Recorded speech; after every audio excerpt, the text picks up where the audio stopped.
sebenarnya bisa nggak sih Pak kalau cukai rokok itu turun gitu? Secara regulasi atau mungkin secara hukum atau? Saya kira bahkan jangankan turun ya, 0 pun bisa. Oh, bisa Pak? Ya, Cukai rokok kenapa tidak? 0% itu bisa? Kenapa tidak? Oke. Ya kan sekolah bisa gratis, emangnya kenapa? Halo sobat-sobat, kembali lagi bersama Rocky di sini di segmen Kretekus Talks. Nah, di video kali ini Rocky akan membahas temanya ya tentang kenaikan cukai rokok tahun 2024. Dan Rocky tidak sendiri nih, bersama Mas Modi sebagai jubir KNPK. Halo Mas Modi, gimana kabarnya? Halo Mas Sehat Rocky. Mas Modi? Sehat alhamdulillah. Soalnya kan cuaca Jogja nih lagi ini ya, lagi kadang panas terus, kadang hujan terus gitu kan Mas Modi. Iya. Sehat kabarnya Mas Modi? Sehat. Oke, Selalu sehat. teman-teman. Nah, bintang tamu kali ini yaitu pengamat ekonomi nasional lur, yaitu namanya Pak Sony. Halo Pak Sony. Selamat siang, Nah, ya. Selamat siang. Gimana kabarnya Pak? Baik. Alhamdulillah. Alhamdulillah, ya. Alhamdulillah. Nah, ini makasih Pak Rocky Ya. diperbolehkan main ke rumah Bapak ngobrol-ngobrol lah kita Ya. nanti ya kan. Sekarang kesibukannya apa Pak? Kalau boleh tahu nih. Sekarang kesibukan utama jadi MC. Jadi MC, pembawa acara Pak? Ngomong cucu. Oke, Ya, itu kesibukan utama ngomong cucu. Ya, Oke. ya. Terus ini nggak Pak? Nulis buku gitu nggak? Masih nulis buku. Masih nulis buku, Pak? Masih ya. Terakhir buku yang ditulis apa Pak judulnya? Terakhir yang diterbitkan itu judulnya Manifesto Ekonomi Kerakyatan. Oh, ini Pak ya bukunya. Ya, Oh. ini ya. Manifesto Ekonomi Kerakyatan. Ini baru diterbitin Pak? Baru ya, tahun kemarin itu terbit kalau nggak salah saya itu 2023 ya. Ya, baru. Oh masih baru. Januari 2023. Awal bulan ini berarti. Ya. Mantap. Terus aku tadi lihat juga, ini kan di rumahnya Pak Sen ya. Aku lihat banyak banget koleksi tentang kaset-kaset musik Pak. Ya. Mungkin kita cerita sedikit tentang musik dulu ya. Wah, ini. Musik dulu. Tapi ada hubungannya kan antara kretek sih, sama ada. musik? Bisa ya. Bisa aja Pak. Ya. Koleksinya tentang band-band apa Pak yang Bapak paling favorit nih? Sebagian besar itu koleksinya mengenai musik rock. Musik rock. Rock, ya. Aku banget. Musik rock Pak. Ya. Tahun-tahun berapa tuh Pak musik-musikan? Iya, kalau diurutkan tahunnya sejak saya pertama kali mengikuti musik rock ya. Itu mulai dari tahun 70. 70. Ya, SMP kelas 1 ya. Itu saya mulai dengan Deep Purple, Black Sabbath, Led Zeppelin ya. Wah, keren sih. Keren. Tadinya saya kira hobi itu akan berhenti setelah sampai usia tertentu ya. Ternyata enggak ya. Lanjut bahkan sampai sekarang. Sampai sekarang. Wah, keren sih. Kayaknya Rocky pengen jadi kayak Pak Sony dah. Jadi hobi itu musik-musikan. Ya. Ya kalau musik itu kan mesti biasanya tidak terlepas dari gaya hidup, terus ya akhirnya biasanya orang yang bermusik itu kan yang terutama rock ya Pak ya, gondrong dan apa terus rokokan. Sebenarnya mau tembakannya mau ke sana. Bridging-nya mau ke sana. Ya saya dulu gondrong juga. Oh, gondrong keriting gitu Pak? Iya, saya SMA kan, saya SMA-nya Don Bosco ya. Oh, sama kayak di Brito di sini ya. Iya. Jadi saya SMA itu dipanggil sama frater saya itu Mr. Long Hair. Ya, karena rambut saya terpanjang di sekolah. Oke. Rock and roll banget lah Pak ya. Rock and roll banget. Tapi ya kita karena channel kita Rokok Indonesia nih ya, kita bahas soal rokok bentar. Ini kan lagi rame nih Pak, baru seminggu inilah. Akhirnya Menteri Keuangan itu resmi lah memutuskan bahwa cukai rokok itu 10% pada tahun 2024. Meskipun sebenarnya kan ini bukanlah suatu keputusan yang baru karena tahun 2022 sebenarnya sudah diputuskan. Cuman kan karena gonjang-ganjingnya ini makin besar, terus kemungkinan kayaknya target semester 1 2023 penerimaan negara tidak mencapai target, terus revisi akhirnya, tapi tetap aja ternyata kenaikan cukai rokok tetap terjadi. Itu sebenarnya kenapa Pak kalau tetap? Iya. Kalau kita bicara cukai, kan tadi sudah disinggung ya. Nah, itu kaitannya pasti pada pendapatan negara. Kan gitu ya? Iya. Jadi alasannya sebenarnya sangat sederhana gitu ya. Sangat sederhana sekali bahwa pemerintah ya membutuhkan ya sumber pendapatan. Ya kan? Untuk mengejar target tertentu. Ya kan? Iya. Nah, salah satu yang diincar itu ya adalah cukai rokok. Ya kan? Karena emang gurih dan manis ya. Ya begini, sebenarnya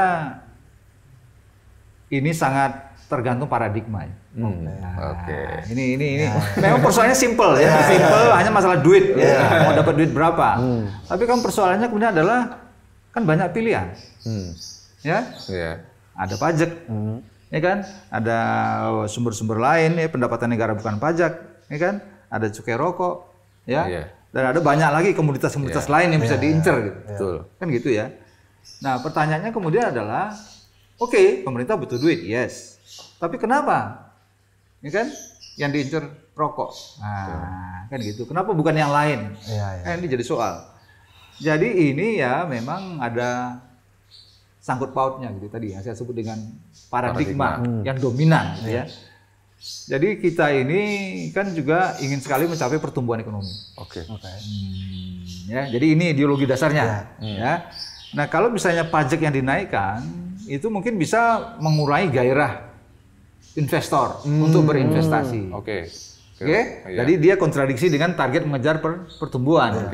Nah, lalu mungkin ada yang lain lagi juga ya. Tapi ya sama. Sejauh dia itu dianggap ya penting untuk pertumbuhan, maka dia nggak diganggu. Bahkan kalau perlu tarifnya diturunkan.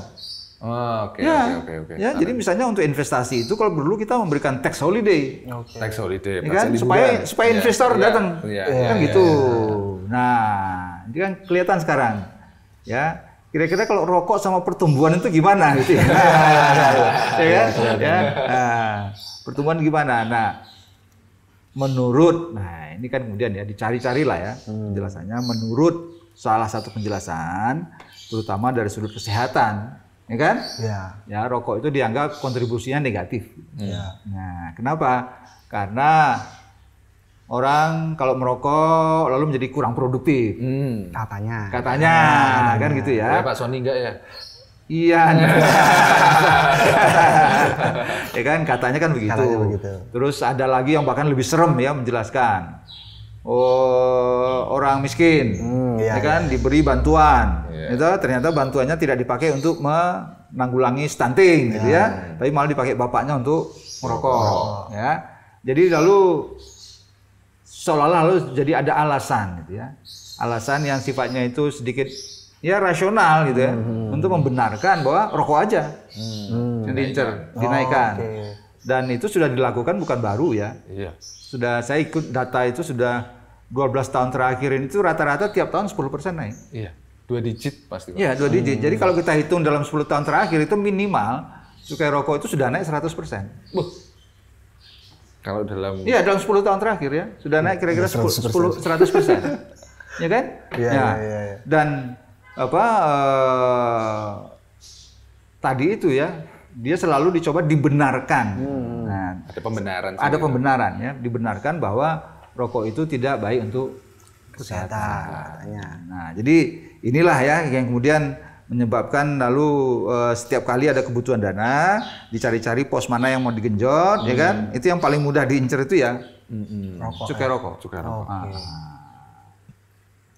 Nah, kan katanya sih cukai rokok itu bisa menekan perokok Pak ya.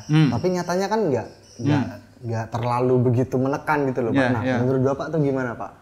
Karena cukainya dinaikin terus biar katanya sih perokok ini ya nggak berhenti merokok lah, berkurang gitu loh Pak. Nah, menurut Bapak gimana tuh Pak? Lah ya ini dia kan, sekali lagi kan tadi ya bahwa satu narasi ya yang dikembangkan itu kan nggak lepas dari tadi ya paradigma ya.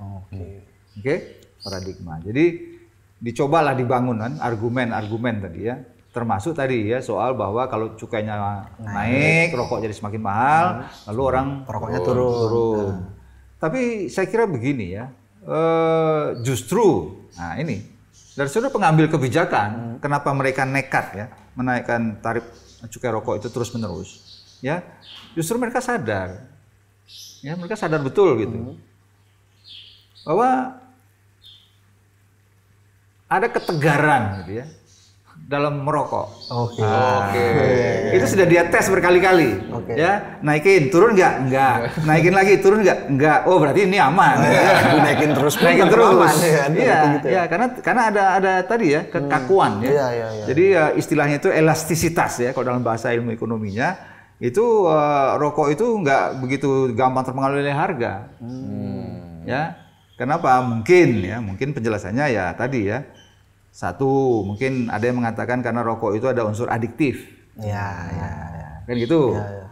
Nah, mungkin ada penjelasan lain lagi, mungkin karena memang apa istilahnya pemasaran rokok itu masih gencar gitu ya. Walaupun sudah dihambat-hambat ya. Kayak iklan macam-macam sudah dipersulit tapi ya masih ya.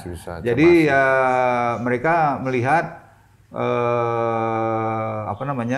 dari sudut ya.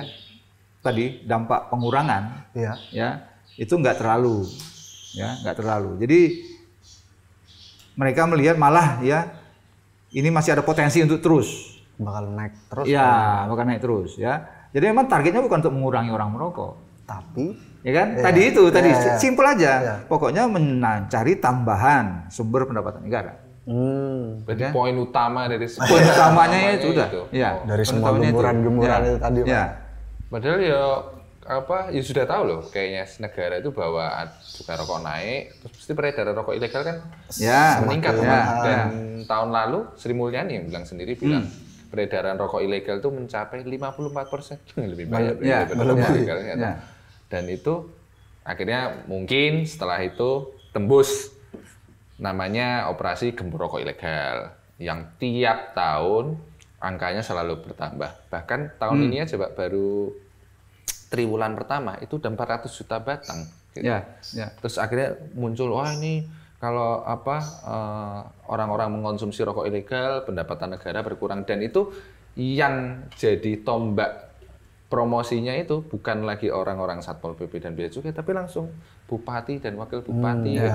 Sudah tahu begitu kok ya, tapi tetap jadi gini ya. Jadi kan tadi ya, persoalannya tadi kan sederhana. Tetapi dalam realitasnya ya, persoalan rokok ini kan kompleks. Wah, ya benar Pak. Nah, kompleks. Bukan hanya soal industri rokok ya. Bukan hanya soal industri rokok. Misalnya tadi, cukai rokok itu kan berlapis ya. Tergantung kelas rokoknya. Kan gitu. Grade A. Ya, yang grade A itu kan lebih mahal. Kan gitu ya. Nah, kalau rokok resmi ini cukainya dinaikkan, ya kan? Maka sudah pasti ya, walaupun tidak mengurangi jumlah perokok, tapi perokok pasti cari akal menghindari cukai. Pasti ya. Rokoknya nggak dikurangi, ya kan? Cuma dia menghindari cukainya. Yang penting rokok aja. Nah, langkah yang masih sopan itu adalah turun ke rokok kelas bawah. Betul. Nah, jadi misalkan sekarang ini yang lagi ngehit juga, ya itu rokok-rokok ya kalau saya anggap itu rokok kelas 2 gitulah. Ya kan? Dan tingwe juga.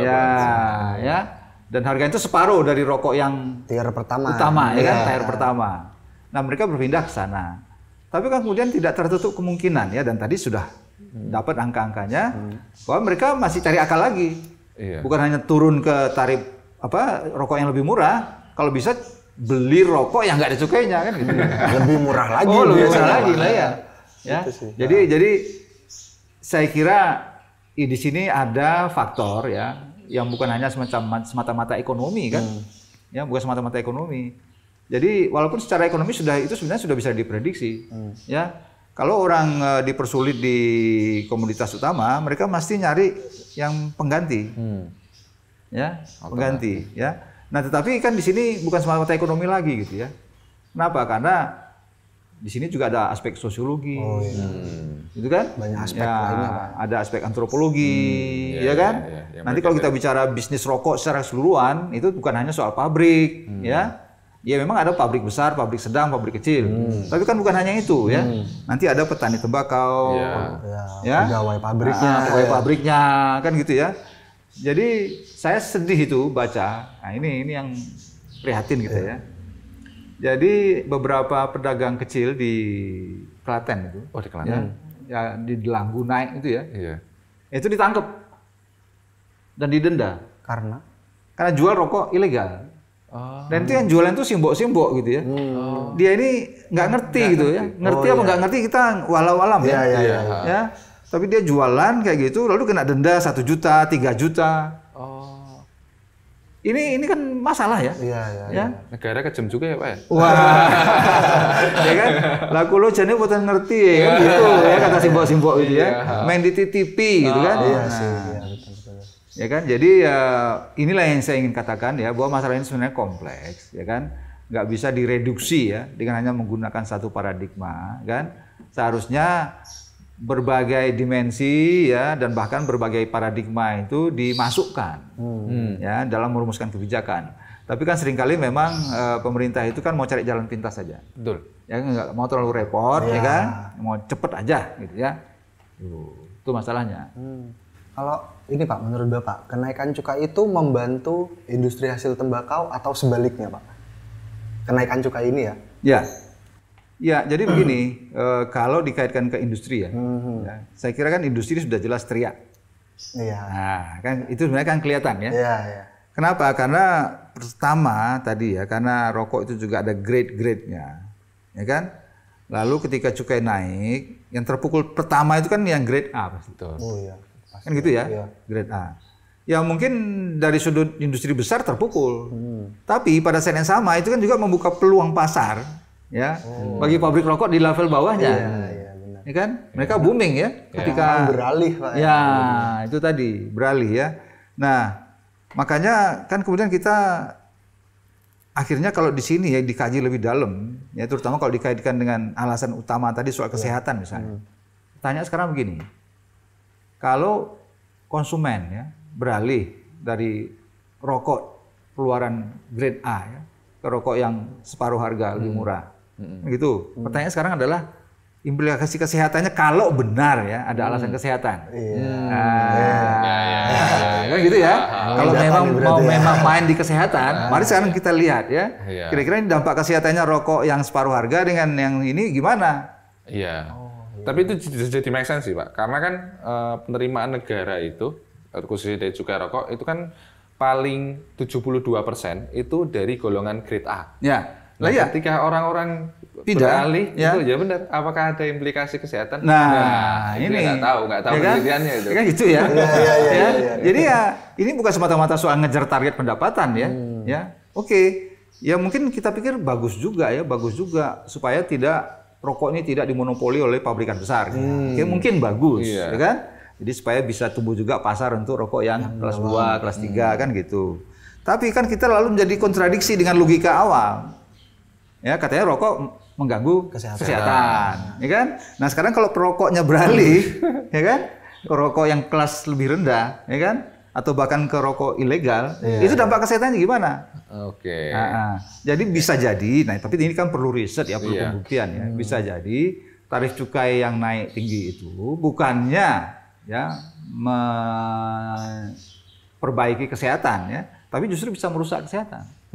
Karena tadi itu, karena konsumen pindah ke rokok yang lebih murah. Atau bahkan ilegal Pak. Oke. Nah, terus kalau misalkan ini kayak andai-andai sih Pak, dengan lihat tadi yang di awal tadi kan saya bilang bahwa penerimaan negara ini udah akhirnya merosot. Ya. Negara itu memang ya dasarnya negara ya mesti kan ada hal-hal yang bikin dia pinter kan. Ya. Ketika tahu hal itu merosot, kemudian melakukan revisi APBN yang seharusnya target cukai itu 230 atau 240 diturunkan cuma 220.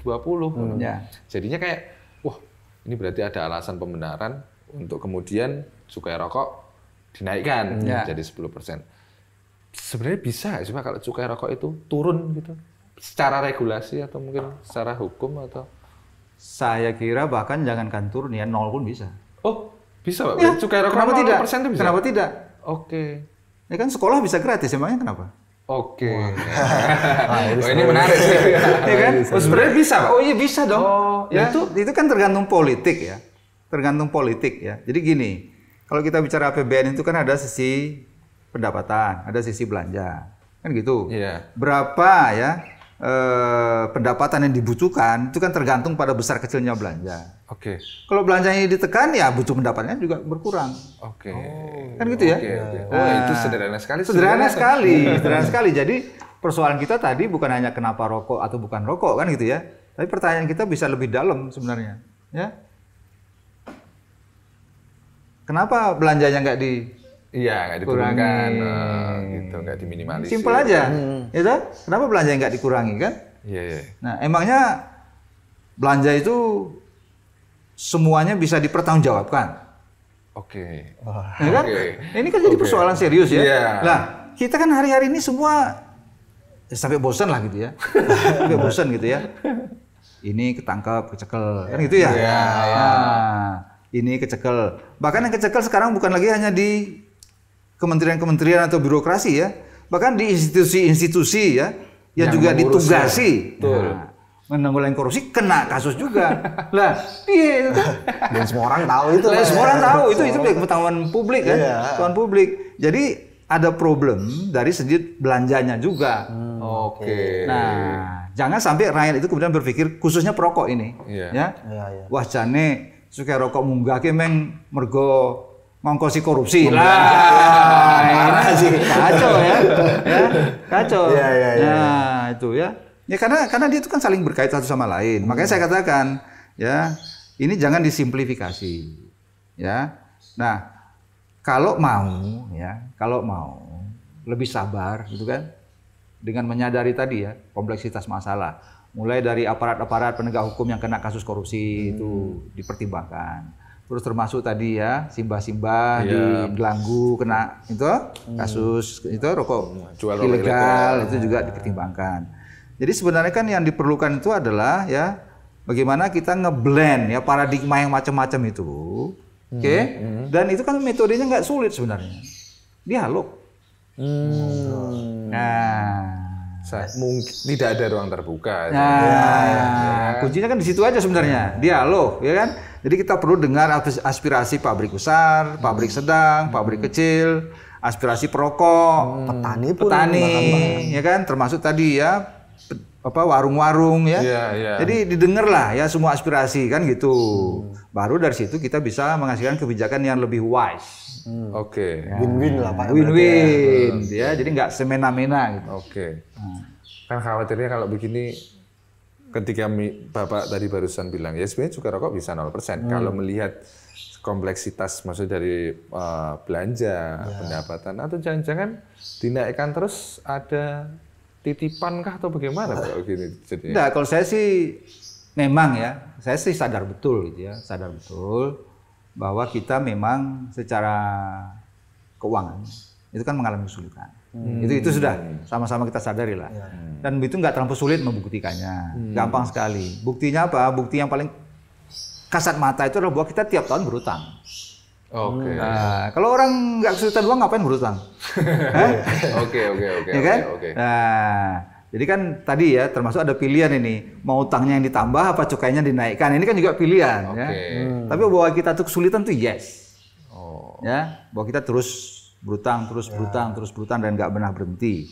Tapi kan seringkali tadi ya persoalannya bahwa apakah belanjanya itu memang juga ya bisa dipertanggungjawabkan. Oke. Kan gitu. Kalau kita berutang, menaikkan cukai, apalagi yang genjot pendapatan terus, ya, tapi belanjanya nggak dikontrol, itu kan sama aja. Menyakiti banyak. Iya kan? Iya. Malah kita kan akhirnya, ya dalam tanda petik ya, taruhlah tadi ya, yang semuanya berkorban ini, itu kan hanya memperkaya sekelompok kecil orang-orang yang, ya kan? Nah, dan statistiknya, nah ini sedikit ya, saya cerita sama Anda untuk dapat gambaran makro ya. Kita ini secara statistik ya, itu termasuk negara nomor 3 dengan tingkat konsentrasi kekayaan tertinggi di dunia. Nomor 3, Pak? Nomor 3 di dunia ya. Negara dengan tingkat konsentrasi kekayaan tertinggi di dunia. Maksudnya gimana? Kok ada kata konsentrasi itu maksudnya? Jadi 1% kelompok terkaya di Republik ini itu menguasai 45% kekayaan nasional. 10% kelompok terkaya menguasai 77% kekayaan nasional. 10% orang. Tuh, ya kan? Orang Indonesia 290 juta. Ya, 1% menguasai 45% kekayaan nasional. 10% menguasai 77%. Berarti sisanya kan ya rebutan sisa-sisa tuh ya. Iya. Nah, ya itu loh. Oke. Nah, jadi apa kita genjot pendapatan, membelanjakan ini itu segala. Apakah dalam rangka untuk ini? Gitu ya? Oh, dalam rangka untuk ini, oke. Dalam rangka untuk memperkaya yang sudah kaya. Gitu. Oke. Apa ini? Yang mau kita mau kan enggak ya?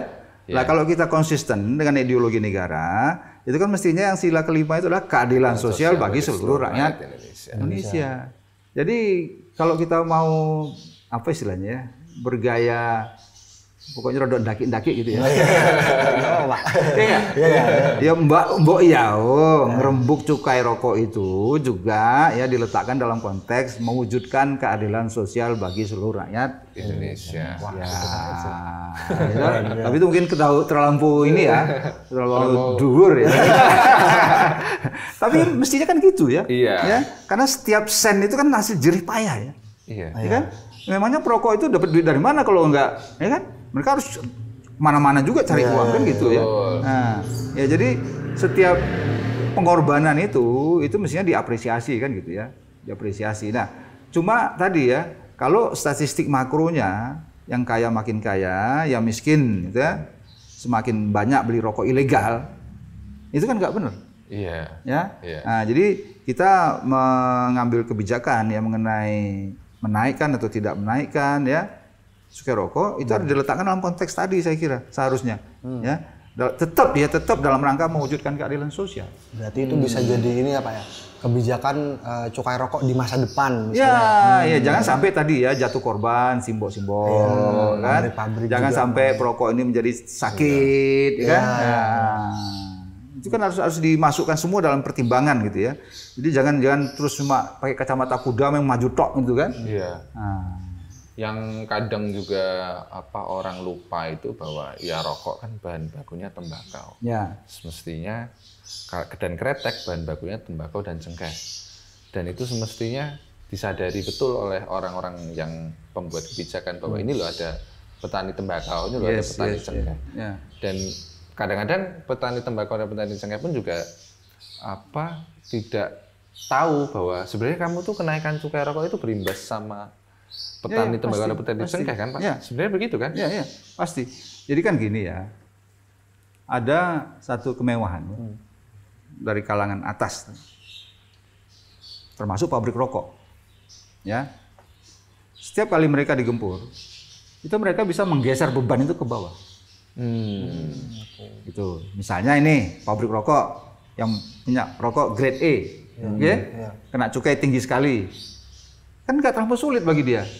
Pertama yang paling simpel naikkan harga, ya kan? Nah lalu nanti perokok bereaksi kan, mau terus apa mau pindah rokok kan gitu. Kalau itu nggak cukup, ya UMP nggak usah dinaikkan kan gitu ya. Oke, UMP nggak usah. Upahnya yang ditahan. Ya, jadi bagi kalangan atas ya itu semua beban yang dijatuhkan oleh negara itu kemudian akan digeser ke bawah. Ya bagi mereka sih nggak terlalu sulit. Ya, tinggal digeser aja. Yang dari bawahnya. Nah, yang inilah yang saya maksud tadi. Nah, makanya jadi penting kita meletakkan ya dalam konteks yang makro tadi. Ya, toh sudah sekian tahun naik terus. Tapi nyatanya ya kesenjangan kaya miskin bukannya berkurang, malah bertambah. Lah, gitu. Oke. Gitu ya. Jadi saya malah mikir lebih dalam lagi gitu. Dalam artian begini, ketika kita bicara mengenai pabrik, perokok, distributor, petani, ya. Nah, balik ke pangkal tadi, soal kesehatan. Oke. Selama ini kan kalau bicara rokok dan kesehatan itu yang dibicarakan hanya kesehatan fisik ya. Betul. Emangnya orang hidup hanya dengan fisik? Oke. Ya kan? Kalau kita nyanyi lagu itu kebangsaan, bangunlah jiwanya, baru bangun badannya. Iya. Nah, sekali pertanyaan saya, rokok itu kalau dari kesehatan mental kira-kira posisinya di mana? Loh, benar, serius. Ya, ini paradigma lain kan, yang diabaikan selama ini. Jadi seolah-olah kan perokok itu selama ini dianggap penjahat lah gitu ya. Orang kriminal. Kriminal ya. Wah, orang nggak bener lah gitu kan. Ntar dulu. Ya coba dilihat deh ya. Hubungan antara perokok misalnya ya dengan kebahagiaannya. Kan gitu. Ya. Bagaimana dengan konsumsi misalnya obat-obat terlarang. Kan gitu ya. Ya. Nah, tapi tentu saja ini perlu penelitian. Perlu penelitian. Artinya apa? Artinya dalam rangka menjaga keseimbangan ya badan dan jiwa itu mungkin bisa jadi. Mungkin dia merusak mungkin secara fisik mungkin ya. Tapi dia sangat diperlukan untuk menjaga stabilitas kejiwaan. Oke. Ya. Nah, neng ini diturunkan apa dinolkan? Nolkan sih, Pak. Kan gitu ya. Kayak gitu. Jadi argumen itu nggak bisa hanya satu-satu dipaksakan gitu ya. Ada banyak sekali argumen ya, kita melihatnya dari sudut pandang macam-macam, ya kan? Makanya dari dulu ya saya itu sedikit menaruh perhatian ya dan bahkan nekat ya mau membela kan rokok itu. Ya, itu gara-gara itu tadi ya. Bahwa apalagi di negara seperti kita. Ya kan? Di mana masyarakat itu banyak miskin dan statistik kan mengatakan sebagian besar perokok itu kan juga dari keluarga yang berpendapatan rendah. Oke? Ya. Coba dia bayangkan deh, ya. Rekreasi apa lagi yang bisa dibeli oleh kaum miskin? Coba deh. Hah? Iya. Tenang. Iya. Gitu? Iya. Nah, ya rokok ini. Di teras depan rumah. Iya. Rokok-rokok. Udah bahagia. Dia nggak perlu beli tiket pesawat pergi kemana misalnya, nggak perlu. Ya kan? Nah itu, bahkan mungkin iuran duit TV, ya kan? Betul. Kan gitu ya. Dan duit motor, lungo-lungo kan gitu. Jadi ini ya itu perlulah gitu ya, paling tidak didekati secara sedikit lebih empati gitu ya. Nah, jadi bukannya malah terus dibodoh-bodohin. Wes kere si rokok. Nah ini kan kejam ya. Tidak berkeprimanusiaan. Kan gitu biasanya ya. Wes kere si ngerokok, wah dasar ya. Nanti dulu Mas gitu ya. Nanti dulu Bos gitu ya. Tunggu dulu.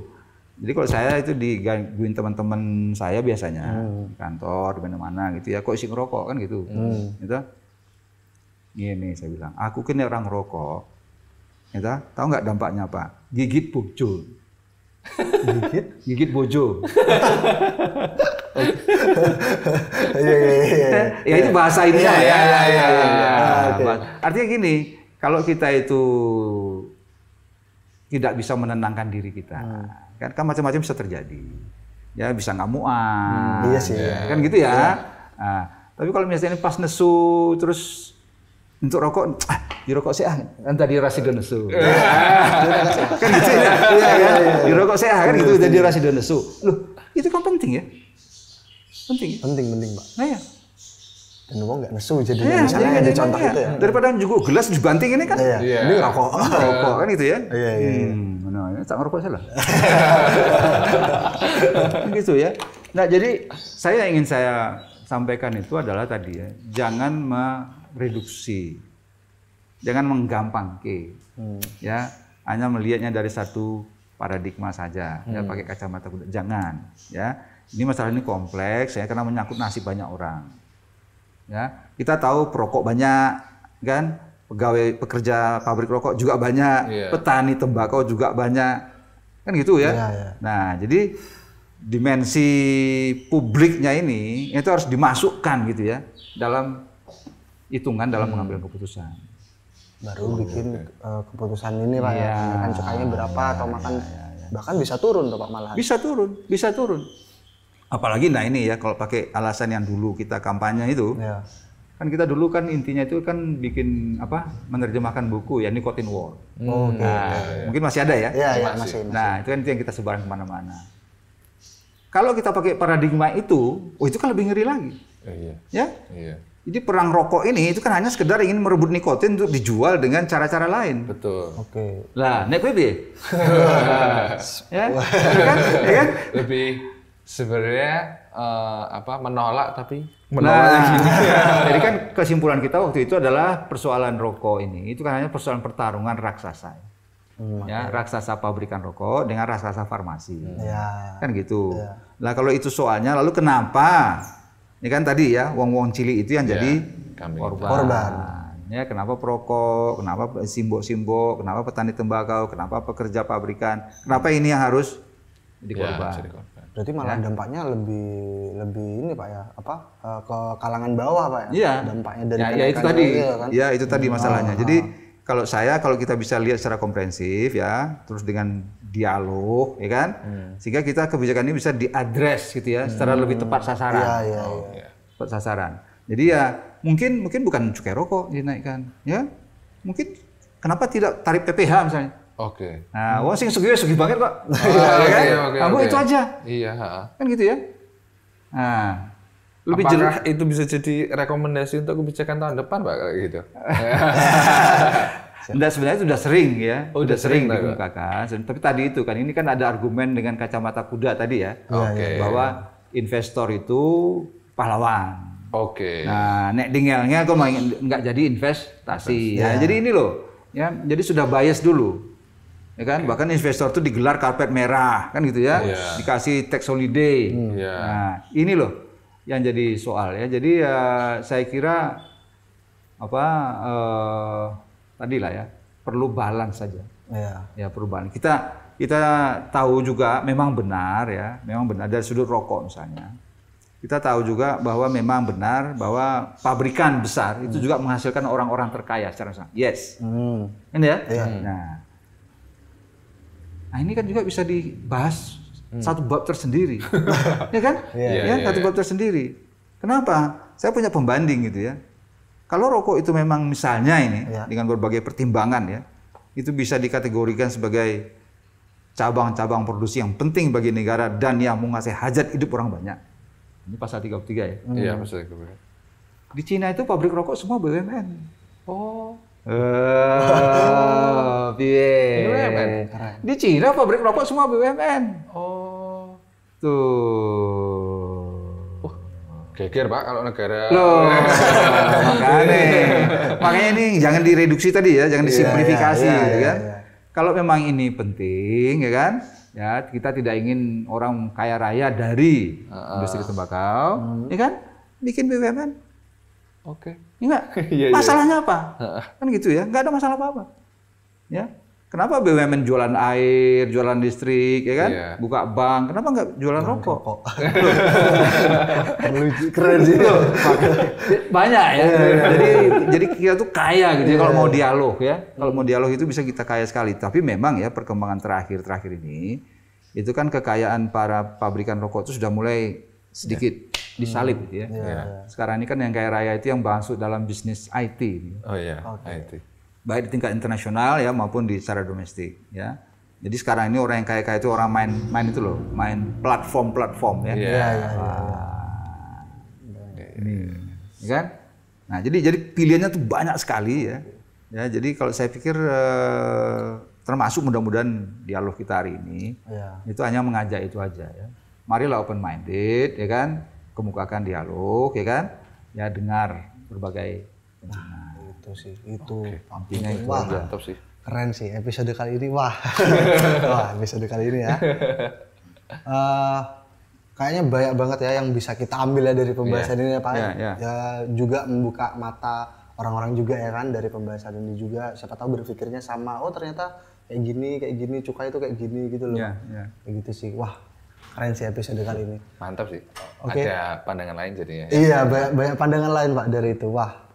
Kayaknya itu cukup Pak di podcast kali ini. Rocky, terima kasih buat Pak Sony udah meluangkan waktunya ngobrol-ngobrol sama kita, dan Mas Modi terima kasih. Sama-sama Mas Rocky. Makasih banyak Pak Sony. Terima kasih Pak Sony.